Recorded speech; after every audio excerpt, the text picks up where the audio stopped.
Hello, everyone. Thank you for joining us today. So, as you said, we will talk how to prepare your extension for the PWA. Yeah, slide exchanges, it's okay. So I'm actually certified Magento backend developer. I started with Magento 1 in 2011 and then move on to the Magento 2 once it's released. I created a few free extensions. Actually, from that point, my company started. Right now, they have over 1 million downloads and installed on 1,000 websites. Right now in Magefan, we have multiple free and paid extensions and working to make them ready for the PWA. So when you can get a question, if I need my extension or some other one extension be PWA ready. So first one, of course, if you're migrating some old Magento 1 website to PWA, right? And you need to create a lot of stuff. Second one, you migrating already Magento 2 to Magento 2 PWA. Or maybe your client already have PWA website and need new functionality and you need to create a new module from scratch, or he sent you some module and you need to make sure if these modules is compatible for you.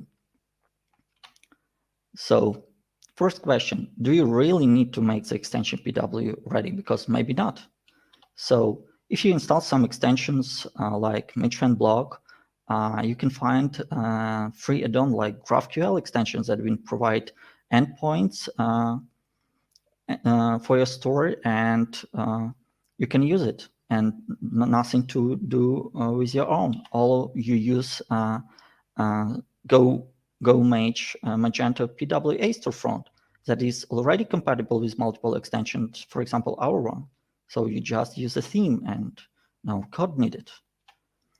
The next one, if you have some extension and need to check if you need to do something for the PWA ready, check these folders like ATC frontend. Check if no events is there or dependency injections. View frontend to see if your extension modifies the layout or add some templates. Check if you don't have any frontend controllers or blocks. If you don't have one, that is great. Most likely you don't need to do anything else because most likely this extension doesn't affect the storefront. It works in the admin panel or in background by crons, sending some emails or doing something with the data. And it's great. You just install it on Magento and it works on the backend, nothing to do with the storefront. So what to check next? I recommend to check these two files and folder. First one, ATC event.xml, because maybe for some reason there is event that affecting storefront, but it doesn't in the frontend folder. Or maybe ATCD with dependency injection for the storefront class, but for some reason it's not in ATC frontend. And of course, view base, because maybe there is something template and it also used on storefront. So if you don't see any storefront elements in your extension, and or if you build a new extension and you don't see that you need these folders, then you're really lucky. Everything is done, extension is ready, and actually we can finish this presentation, right? Because the task is done, nothing to do, but we don't live in such world, and usually we need to make some code and we need to make our extension ready for the PWA. Yeah, of course, we need to learn something and make new code. So first one, when you're dealing with a headless application like PWA, you need endpoints. So basically, Magento stopping working with rendering templates, creating HTML.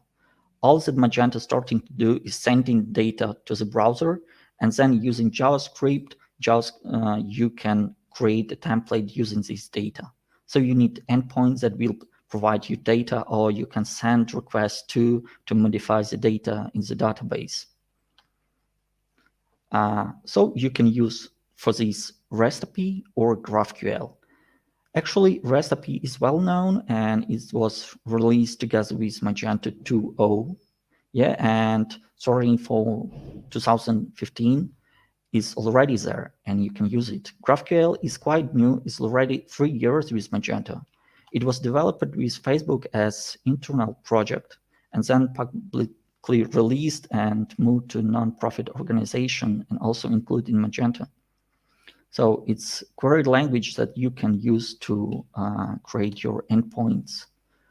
The question is why we need to use GraphQL instead of REST API, because REST API was already there in Magento, and if there is a strong reasons I need to create GraphQL endpoints and deal with both REST API and GraphQL, why don't just go with REST API? So first of all, GraphQL is more flexible.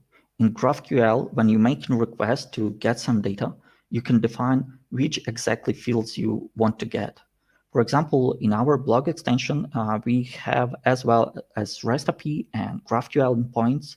So if you want to, for example, get post data by REST API, you make a request to a specific URL with defining post ID, and you get the whole fields with all data. And maybe you don't need all. Maybe you need only the title and URL to build a link to this specific page. But in REST API, you get all the data. And in GraphQL, you can specify exactly the fields that you need. For example, you can set I need a title, URL, and some other multiple fields, and you get only them. It allows you to minimize the size of the response body. So yeah, it will be faster delivered. Secondly, you don't need to, you can save the server time. For example, I don't need to get any author information from the blog post. And in this way, in the code, we can skip requests to the MySQL to get the author information from another table. So you can save server time, and in that time, your server can deal with more requests. Another one is combined queries. It's not possible with REST API, but possible with GraphQL. For example, the same, I have a blog post, and like I load it, and I get post title, post description, category ID that is related to this post, and also the author ID. But I don't have any information about the author or category. So first request is to get the post data, and second two is to get the category data and the author data. And I need to make 3 requests. And in GraphQL, you're just defining, I need a post, title, author, and under the author, you specify which exactly author fields you need. Author ID, name, URL, the same for category, tags, etc. So you can combine multiple requests in one and get all the data you need in just one single request. Third is fast. As you see, yeah, I just read the slider. Is in a faster development? Yes. I remember when in 2015, I started with REST API and created REST API for the blog. And I remember how we started with GraphQL. Developing GraphQL endpoints is much easier, and you will see it later. I will show you multiple examples. With REST API, you can easily make some mistake and everything will be broken. So you spend less time to develop it. And also you don't work alone, you work with a team. So there is some front-end colleague that waiting for you to develop this endpoint to provide the data for the blog he making. So you save your time, you save the time of your colleagues, and in whole, you can develop the project much faster. Fourth is self-documented. You don't need to make specific documentation for the GraphQL endpoints. Like you get a request from the front-end team to make a new endpoint. You just create it, and it will be automatically self-documented. You don't need to spend time for the documentation. They will be automatically know which endpoint do and what data is required. If for some reason you still need REST API endpoints, there is a great article by Alan Kent on his blog. you can save this link and read it. It has multiple examples how to create recipe, but we will move, and all further examples will be about GraphQL. So as an example, I created Magefan example GraphQL endpoint to show you how to deal with GraphQL. So first one, yeah, it's boring. We need to create some default files like registration PHP, nothing special here, and of course ATC module XML. Also boring part, one specific that you need to don't forget is to define a Magento GraphQL module in the sequences of your. Of course, after that we run a bin Magento setup, upgrade, decompile commands, and then let's start actually creating the specific file for the GraphQL endpoints. It's ATC schema GraphQL. It's a place where you define all your GraphQL schema. And these schema GraphQLs from different modules in Magento to merge it into one, so you can extend existing schema in your module. In this schema, you define queries, mutations, and data structures. Queries are created for retrieving data, so you send some data to the storefront. Mutation is for sending data from storefront, from the client to the server. For example, you can modify the data in the database, send emails for the specific actions, like there is a contact form, customer fill it, it goes to the server, save in the database, and then send email. So the mutation is working there. And the data structure, you're defining which structure of the request and what is the structure of the response. So if your original module has such folder as block, view frontend, UE, and it works like blocks for the storefront, because yeah, you can have blocks for the admin area, and it's the same for UE and view model. But if it's for the storefront, then you need to replace them with the queries. So blocks retrieve data for the PHTML. In PWA, you don't have PHTML files, you don't have layout XMLs, and all the data is going to the storefront using the endpoints.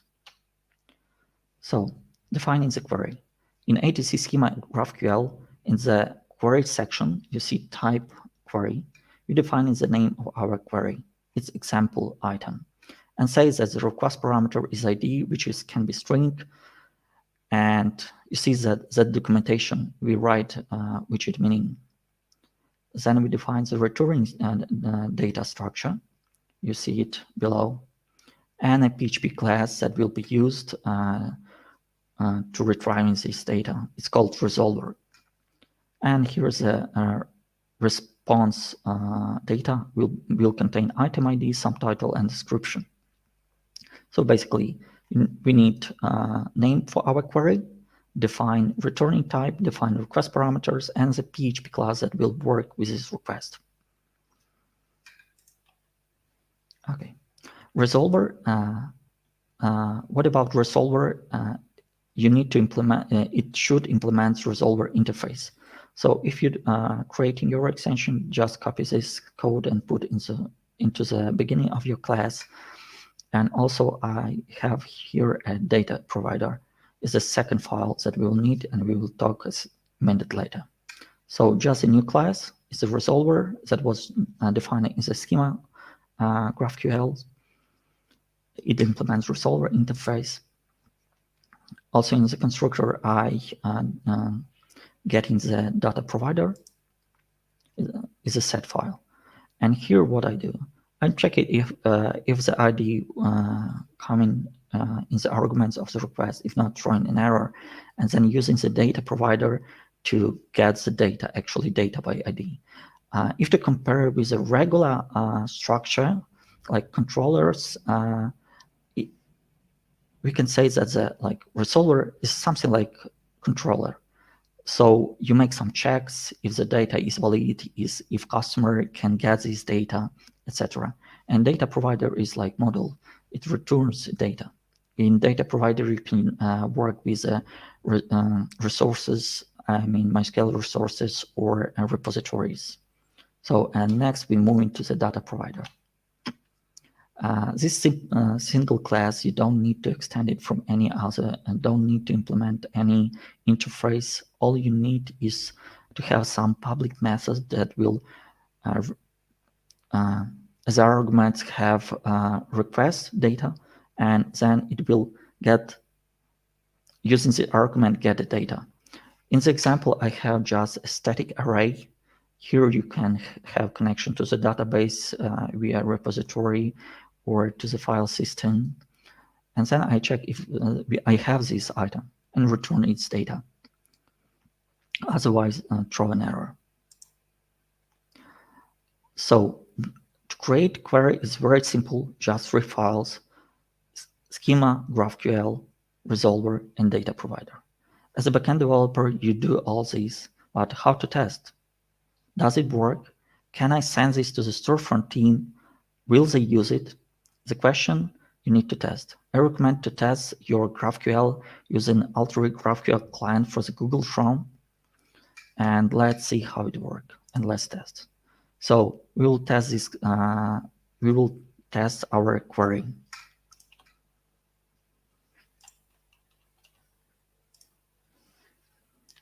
I will copy this example. Alteryx add-on, need to specify the Magento backend. Right now it's installed on the local host. It's a Magento root folder URL, and then /GraphQL. Here put the parameters and run query. And I see that data was retried. I see some text here that was defining is the data provider, item ID 1, and first item. If, for example, I will define the ID that doesn't exist in the array, the error will happen. So it's super easy to test, and you can make sure that you made a valid code and can go to the storefront team.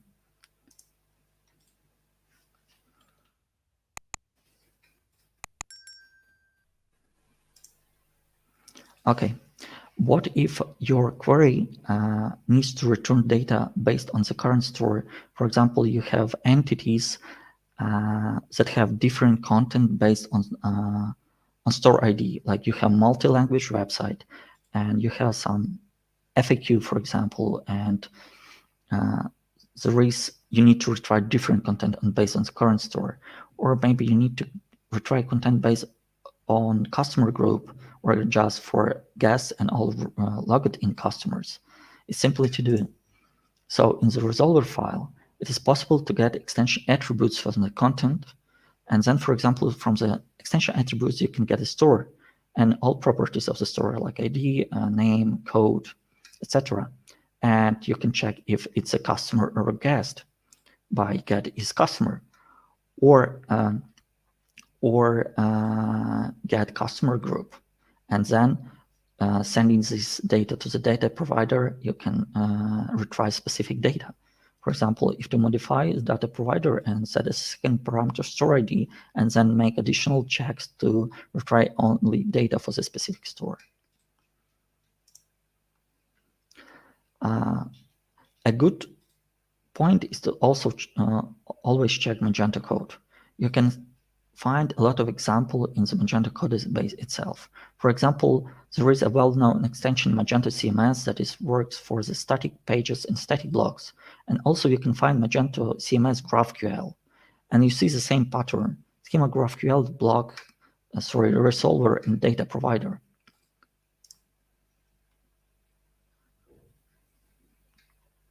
This is schema of a CMS GraphQL. You see the queries, like for the CMS blocks. It can receive the list of the entity identifiers, returns the CMS block structure defined below, is identifier, title, content, and actually the resolver block, and also the self-documentation. The resolver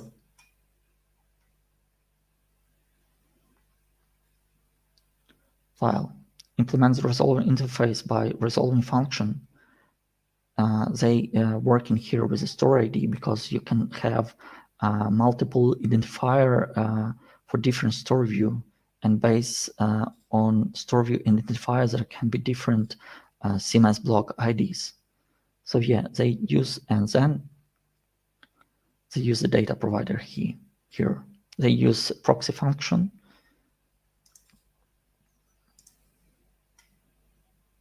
And then data provider lastly use repository to loads the blocks. So the same pattern. And also an example is Magefan block GraphQL, and you can check its code on GitHub as well. We have a lot of queries for the blog post, for example, where you send ID. It can be string like post ID or identifier, resolver, and a data structure blog post. And for the blog post, we have a lot of fields that you can retrieve. Then the resolver, then that validates the data and calling the data provider. Also for the data provider, we send in the fields that were coming with a request. As I said, if there is outer field required, then the additional request to the database for the outer will be going on. So we send post ID and fields that post IDs or identifier and the fields that client want to receive. Yeah, and the data provider is something similar as on the CMS block. Here, what is interesting, we're using store emulation based on the current store because in the content content widget can be inserted using the identifier. They can be different on the different stores. So this helps us to retrieve the correct. Inside there is a function that parsing content from the what you see, what you get editor, and this emulation helps us to solve multi-language issues.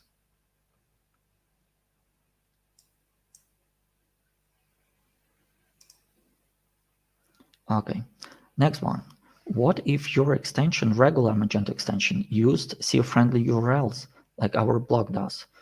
You want to have a pretty SEO-friendly permalinks. How you can achieve this with GraphQL?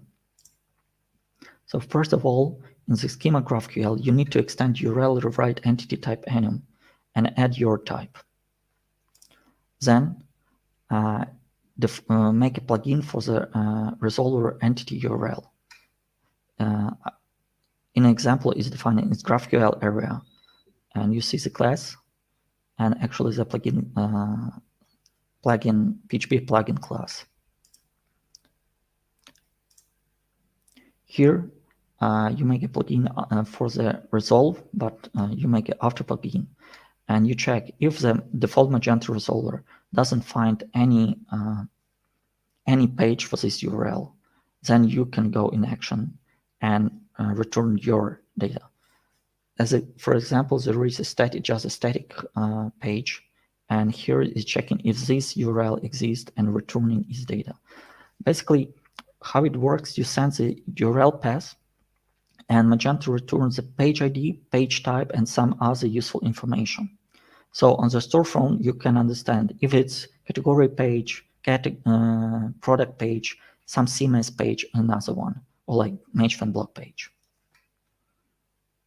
So just defining your new type in schema GraphQL and then a plugin. Let's test it how it works.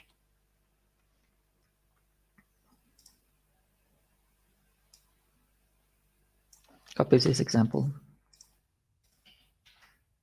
and let's run it. So we see the return result ID1 and type example item.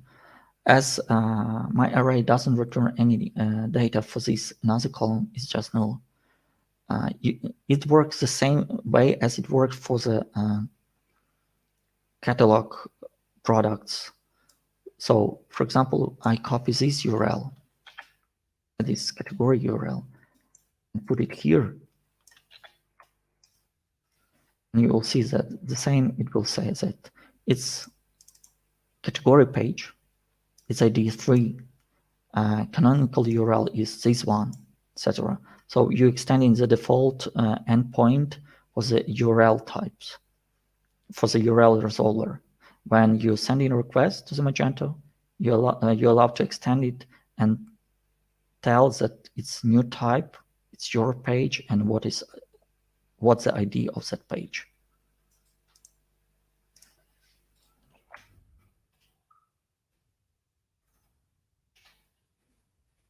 And here is an example from the blog GraphQL module how this works.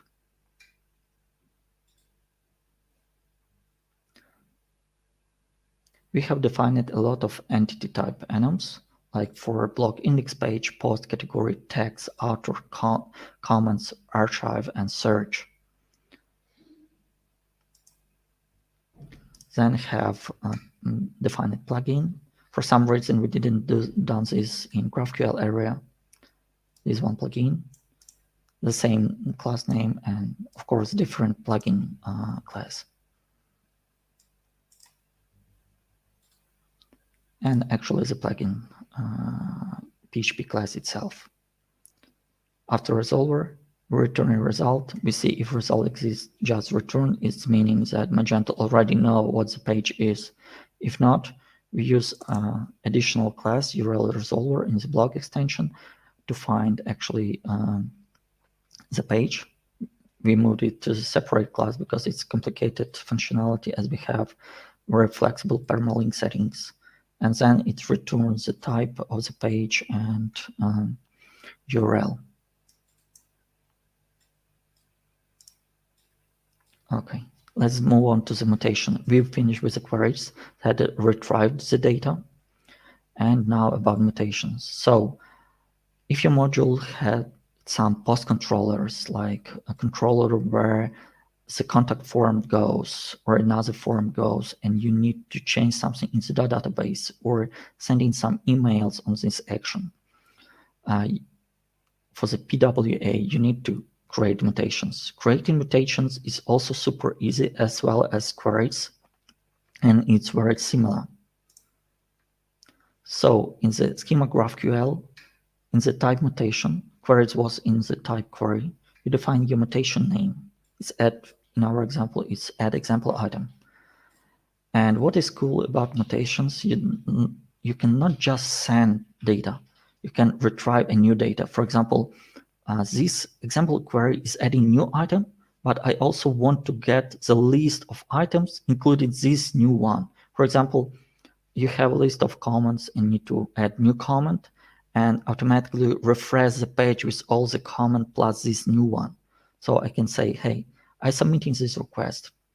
I send the page size. For example, I want to get 5 items after that. These items is for the first page, second page, if there is any pagination. And I send you input the data of this new item. Then I defined output.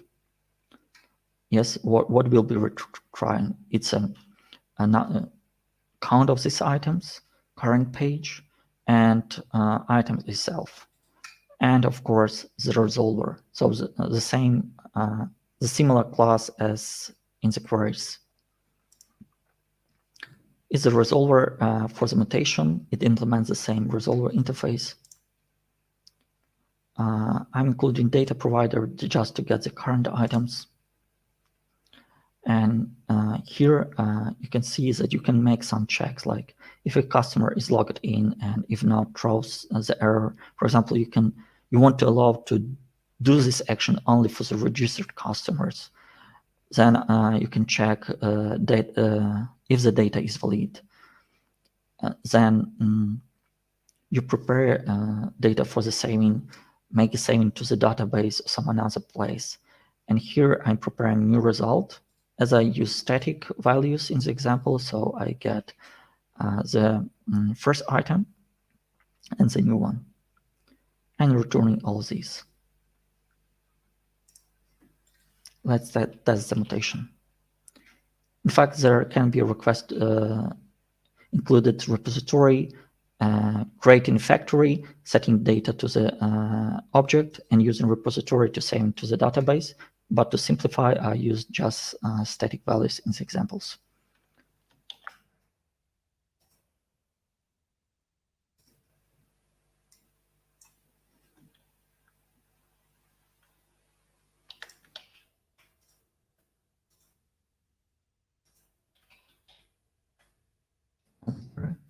annotation, sorry. And we see the item 1 and new item. I didn't save it to the database, so the ID is just null. And we send it only title and title, and also we can send a description.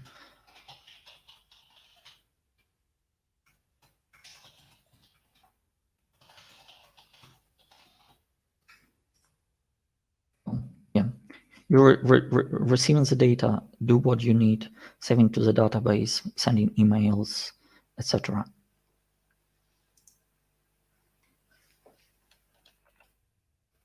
The same pattern for the queries and for the mutations. You need to define schema GraphQL and a resolver that will start to doing the stuff on the PHP level. The archive of this example can be downloaded here. There is a link and also a QR code. Or if you don't want to remember it, just type Magento to GitHub repository or Magento blog GraphQL GitHub repository, and you will find similar examples as I'll show you here.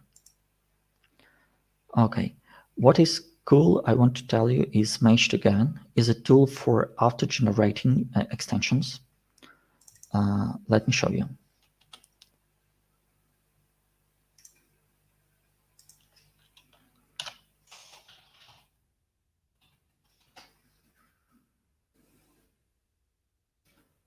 So here you define the name of your extension.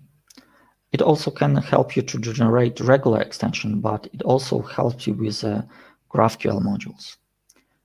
It has GraphQL sections, and you can define a new queries or mutations, set identifier, object fields, etc. And all these files will be generated here. So you will see the basic registration and module XML, also schema GraphQL, resolver, and data provider. And you can easily to download it or running the commands from here, running in the Magento root directory, install the extension on your instance. So when you're starting with GraphQL, it's a very good point to do, because you save yourself from the mistake. It's auto-generated and you can make less mistakes.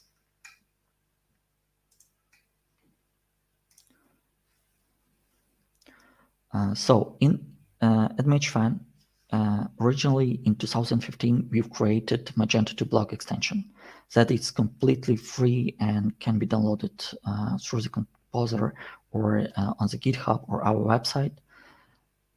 Then in 2019, when the GraphQL started, was after maybe a year after GraphQL was released in Magento 2, we created GraphQL endpoints for our blog, and it's also free available on GitHub. Lastly, we created, before and when we created GraphQL points, we want to validate our concept to see if it works, and we created just simple React application. And when PWA Studio started evolved, we created PWA add-on for the PWA Studio. And it basically works blog GraphQL as a bridge to the blog extension data. How it works in action, you can see right now. The same GoMage Magento 2 storefront has. So using GraphQL endpoints and React code, basically JavaScript, you can use different libraries or React Vue to build the storefront, and the front-end developer will do this using the endpoints. So here you can see the pretty URLs for all the pages like post, categories, tags, archive, sidebar with different widgets for the recent post, search, etc. And all this is done thanks to the GraphQL endpoint that's sending the data to the storefront. So when you're creating the GraphQL module, the main problem that you need to solve is a question: if I'm sending all the required data to the storefront, And don't forget to not send some sensitive data, like from configs, etc. And once it's possible to retrieve the data from the backend, the Stormfront developer, basically front-end developer, can build an application using different techniques. It can be React, Vue, it can be GoMage, PWA for Magento 2, it can be PWA Studio, it can be Vue Storefront or Scandi PWA, no matter. It all will use GraphQL endpoints. And thank you for your attention. I hope you enjoyed, and I think that you have a lot of questions. I'm happy to answer you right now, so don't be shy. Ihor, thank you for sharing your knowledge with the community, especially in the way that any developer will love in a structured guide. And your Magefan blog is a real masterpiece, believe me. Thank you. Thank you, Yuri. Let's begin our Q&A session then. So our first question is from Philip von Valmoden. What does your company use to build PWA extensions, REST API or GraphQL, and why? So as I said, yeah, we use GraphQL. Before we had a REST API because of request of sub-clients, but when we started with PWA, and we actually we don't start, we just thought that we need to start with PWA, and we thought that, hey, we already have a REST API, yeah, and we can just use it. But no, we created a GraphQL extension because it's easy to create a GraphQL extension. It's more flexible. In the presentation, I make comparison against REST API and GraphQL. So using GraphQL, it also having GraphQL endpoints is much easier to work on the storefront. As I said, you can combine multiple requests. You need to have, for example, on storefront, you want to build a post page, and you need all like post information, author information, related categories, tags, and you just write one query and get all this data, and it's beautiful. Yeah, we use GraphQL. And for our other extension, I didn't mention it in this presentation. We're also doing a GraphQL way, creating GraphQL extension, the same as you can see in the Magento core. A lot of Magento, like all the extension, have child like CMS GraphQL, customer GraphQL, etc. Thank you. Thank you very much. Okay, let's find our next question, and it's from Martin Weber. You mentioned that GraphQL is easier for browsers to download. Does it mean when we create an extension with REST API, it will impact the speed of our PWA? Two benefits of GraphQL. First one, you can define the exactly fields that you want to retrieve from the server. Let me go to that slide. Oh, you don't see the slide. Okay, I will explain. Only some fields. So first of all, the response body will have less kilobytes, like bytes. So less strings, less data. It will be transferred faster through the internet connection is the first one. And the second one, if you build the backend part right, and you set specific fields, then you can make less calls to the MySQL and also less actions on the backend. So the server will return your response faster. So you get faster server response and then faster downloading time. And the second one, you get less data into the browser, so less RAM is used on the client computer. Awesome, thank you. Or a phone. But yeah, why computer? We're talking about PWA on the smartphone, iPhone. Yes, thank you. Okay, next question is from Ihor Bukin. How one can write functional tests and unit tests for a PWA-ready extension? Okay, good question. We didn't done this yet, but I think that it can be done in the same manner. So you can easily to cover the unit test through for the data provider, because it's just a single class. You can send specific arguments to it and get it. As for the resolver, unfortunately, I can't answer this question. Okay, thank you. And I guess we have one more question, and this person didn't specify his name. Extensions work on backend and frontend. How do you realize the frontend for your modules? How can you implement a module connection on the PWA Studio side? What does it mean in your vision? Okay, so when we so for us, creating backend part, what I described it here, it was super easy because we all at Magefan, maybe 80% are backend developers. So PHP is our way. And when we started with the PWA Studio, we just read the documentation and see which parts we needed to customize, where we need to put our code. The problem for now that from version to version, the specification is changed, and we need frequently change our extension to meet the demand of new PWA Studio.